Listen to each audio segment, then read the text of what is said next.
know what he said. You heard it? You seen the video? I know what he said. He said when he finally faced me, I beat him. Oh, dang. So that's gonna happen? Oh, wow.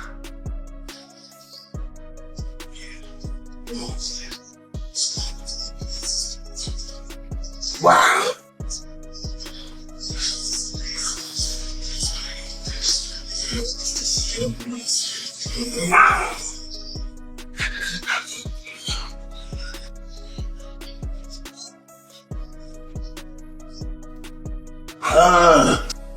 Not just acknowledge reality that Mike Tyson was an old, broken man. Mike Tyson is seen sparring intensely with his trainer, breathing heavily and visibly fatigued, yet continuing to push forward despite exhaustion.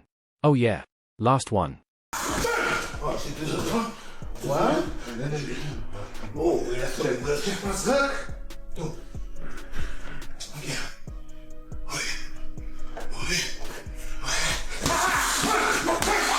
Woo! We fighting. We stay here. Beautiful. Good boss. I like that. I always want to try catching down here. Floyd confidently states he will make this fight exciting, promising action and entertainment that keep fans engaged from start to finish. Oh, yeah. Ah! That's the match. Yeah, that's one. How we gonna do it? Meanwhile, Joe Rogan points out that Mike Tyson remains significantly bigger than Floyd Mayweather, highlighting the clear size and strength difference.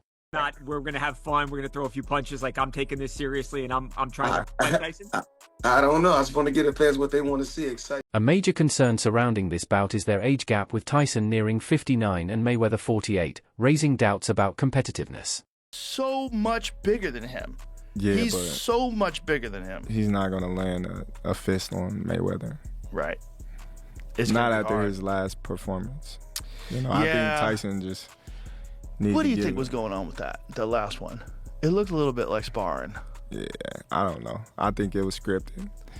Yeah. I ain't never seen Tyson biting his gloves, and like you could just, it was taking all that he could not to like hit him. And it was just like, it's heartbreaking to see a icon go out like that. Yeah. You know, and But it's crazy. Polly Molan AG says Mike Tyson consistently earns huge money because his name alone draws attention, making any fight highly profitable worldwide. Don't fight. I give you money. Are you crazy? Only 12. That's all we want. To the middle. 1, 2, 3. A little slow on the way down. 4. There we go. 9. One more. And slow. 10. No problem. Great set. Best set yet. Right around. Last one. Nice and strong. 30 times. Touch and go. 1, 2. Here we go. 3, 4. Nice. 5. Yes, sir. 6, 7. Strong. 8. Strong. 9. Got this. We go. 2, 3, 4, 5, 6, 7. Let's go. 8, 9. One more. Get up. Nice work, Mike. Yes, sir. Great work. So Wade Plemons offers a blunt assessment of the upcoming Mike Tyson vs. Floyd Mayweather exhibition, emphasizing how past performances highlight the limitations of Mike Tyson at this stage of his career. He notes that during the Jake Paul fight, Tyson's mobility and effectiveness were already compromised, visible in his limping to the ring and struggling with physical ailments like hip issues. While Tyson remains impressively strong, Wade argues that facing Floyd Mayweather presents an entirely different challenge. Mayweather's speed, precision, and tactical mastery will likely make Tyson appear sluggish and ineffective. Wade also references commentary from Terence Crawford, who observed unusual behavior from Tyson, such as biting his gloves to restrain his power during prior bouts. This peculiar habit underscores the measures Tyson takes to control himself even when competing against less formidable opponents. I don't mind if either guy gets paid. Again, we talk about Mike and his past financial issues. I hope that that's not the same thing going on with him now, even though who knows how this man spends his money. He made a ton of money to fight Jake Paul, and good for him. His name value carried that fight, and it did a crazy number. I'm sure he'll make a crazy number here, but Floyd Mayweather is the one that seems like he needs the money more right now. Our guy, Andreas Hale, wrote a story that is kind of went somewhat viral. That's crazy, the laugh faces. Although Floyd Mayweather Jr. made hundreds of millions of dollars from his professional boxing career and topped the Forbes list as the highest paid athlete from 2012 to 2014, the boxer is said to have been shortchanged and filed a multi-million-dollar lawsuit against Showtime. The lawsuit filed Tuesday, and obtained by ESPN seeks to recover hundreds of millions of dollars, misappropriated funds, and damages resulting from a long-running and elaborate scheme of financial fraud, breaches in fiduciary duty, and conspiracy orchestrated by Floyd J. Mayweather's former manager and advisor. Wade suggests that in an exhibition against Mayweather, these limitations will be magnified and the fight will reveal more about Tyson's current physical state than any competitive edge. He also points out that social media and broadcast footage from past events illustrate these struggles, highlighting that even seasoned legends can face decline. Ultimately, Wade frames the upcoming bout as more of a spectacle than a legitimate contest, emphasizing Mayweather's likely dominance and the inevitable contrast between past glories and present capabilities. The aspect of it with a new fan base is always curious about the old-time fighters, which is why Tyson always gets views even today, because people are always curious about the Mike Tyson mystique, the Mike Tyson effect. So people that weren't able to be alive and wake up the morning of a Mike Tyson fight to know what that feels like, want to feel that today. I promise you it's nothing like it was in 1989 with Tyson, no matter what you guys want to feel. But regardless, I think people get curious about that. And I think this is going to be sort of the same thing. There's nothing that's going to match the Mayweather-Pacquiao era of that time where they were flying and people wanted to see that fight. This is not going to be that feeling on the morning of. But like the champ said, on the morning of, whether you like it or whether you don't like it, I think you're gonna end up ordering that pay-per-view or watching on Netflix, whatever. This is on. Mike Tyson is clearly past his prime, and age has started to show in both his body and stamina. Once a relentless force in the heavyweight division, he now carries the wear of decades of intense training in fights. His muscles are not as explosive. His reflexes are not as sharp and his endurance fades more quickly than it used to. Every punch he throws requires more effort and recovery between movements takes longer. Health concerns naturally arise when someone of his age steps into the ring again, especially against younger, quicker opponents or even in exhibitions that demand bursts of energy. Floyd Mayweather fight exhibition is even more sad because you've already seen the illusion of what Mike has left is already gone. We saw it. Versus Jake Paul, he was limping on his way to the ring, probably got terrible hips, still strong as an ox, but how much can you really expect him to do anything versus Floyd? Couldn't really land on, he landed like 1 or 2 punches on Jake, but couldn't really do much with him. What's he going to try to do with Floyd Mayweather? Floyd's going to make him look silly in this exhibition, and it's going to look worse than what we saw with Jake because of, how small Floyd is. But Terrence Crawford said something interesting there as well. He said, I've never seen Mike Tyson bite his gloves like that. And I think Terrence Crawford is a pretty big historian of the sport. And I'm not saying he should know everything about it. I certainly don't. But Mike Tyson has indeed bit his gloves, and this is what Terrence is talking about. Joe Rogan discusses with Terrence the financial motivations behind Floyd Mayweather's return to boxing, emphasizing how wealth, lifestyle, and public image drive these decisions. He explains that while Floyd retired undefeated at 50, his penchant for a lavish lifestyle means he constantly showcases wealth through expensive watches, luxury cars, and extravagant purchases. Rogan notes that maintaining such a public display of affluence quickly depletes funds, with high-end cars costing millions and diamond-encrusted watches reaching staggering prices. This pressure to keep up with the Joneses is familiar among athletes. As Rogan recalls, former boxers like Iran Barkley struggling to save money while surrounded by peers flaunting wealth.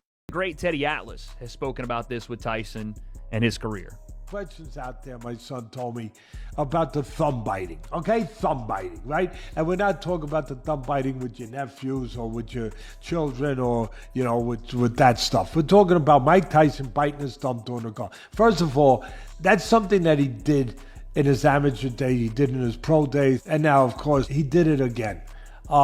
That's something that he has done.